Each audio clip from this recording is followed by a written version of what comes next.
ever since I can remember remembering, I've felt as if I've had a hole in my soul of coming from a place of lack, and always looking to fill it, as you would say, with objective experiences, the material, and none of it really ever working. Always feeling restless, irritable, discontent. And then I was led to this path in various different teachers, and a lot of what I heard, it's not criticism, it's just an observation, was renunciation. There was quite a bit of renunciation in things that I heard, and then I came across your teachings, and it was kind of like, I heard someone explain it like, it's like trying to open a door and you're pushing, but the door's open, you should just pull it. It was like coming home when I heard your teachings. And I never knew anything about the separate self or the ego. I used to just refer it to Roger the Lodger. You know, it was like a voice in my head that told me I wasn't good enough. And always coming from that place of lack. And then listening to I heard you say, where do you feel happiness? You feel happiness in the inside.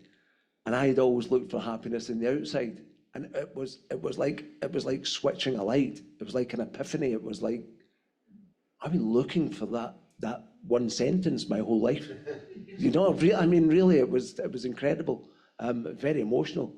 And then when the restless and irritable discontentness came, and Roger the Lodger would come in and start speaking to me, when I would say, I am, Roger the Lodger, he disappeared.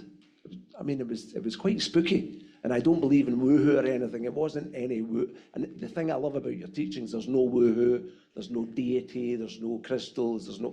It's just. Not that there's anything wrong with that. I mean, I'm not. Sorry, I'm digging a hole for myself here. But I mean, you know, being aware, like, to use your words, it couldn't be less exotic. Yeah. And then Roger the Lodger was replaced, it seems, by a cosmic uncle. I mean, really, it was like the less doing that I do, the more everything just appears. And I kind of feel, not guilt, but I'm like, it's a little bit spooky. I'm not trying to bring levity to the situation. Yeah. Is that collective consciousness? Is that, what is that? I mean, like, stuff just shows up and there's really nothing to do with me. The less I do, it seems, when I lean back and fall into the arms of the universe, as I like to say, everything's just, I tap dance to what. Because as you say, Roger the Lodger was always, he was always against something. He wasn't a friendly voice. Anyway, he was always criticizing, judging. So you lived in a state of either seeking, at Roger's instigation, as at Roger's suggestion, you were either seeking something that wasn't present or resisting something that was present. So you felt, and Roger the Lodger confirmed this for you, that the universe was kind of against you, always presenting you with things you do want, always presenting you with things you don't want, and never presenting you with things you do want. So Roger the Lodger kept you in a state of seeking and resisting. So you think the universe is just against you. Everywhere you turn, nothing works out.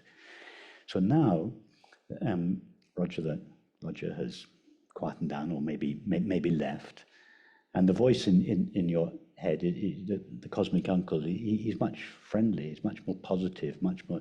So now the seeking and resisting is beginning to die down in you, to subside in you.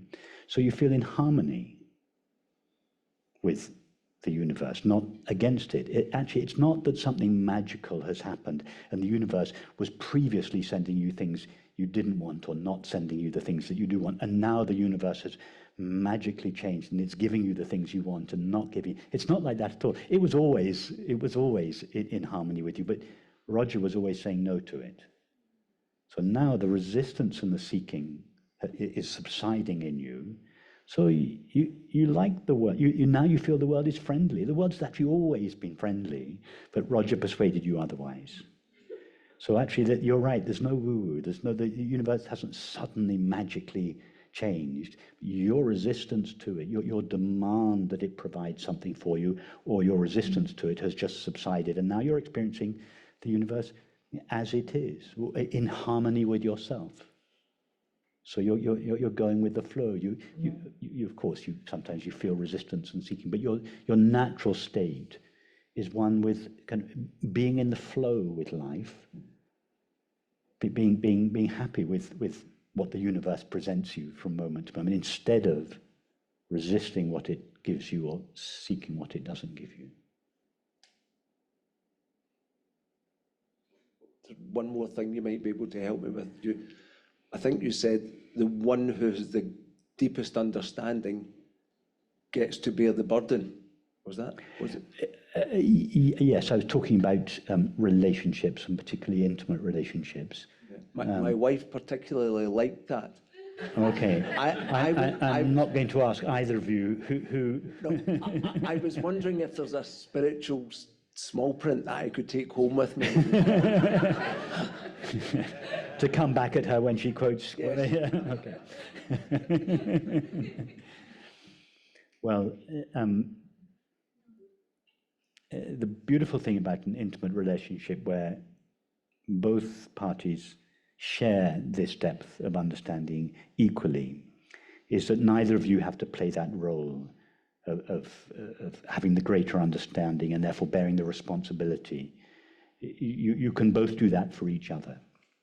In any particular moment, one of you may be more or less lost in your feelings. So at one moment, one of you takes that position, but the next day, the other one may take it. So that's beautiful in a relationship. You can both do it equally for each other.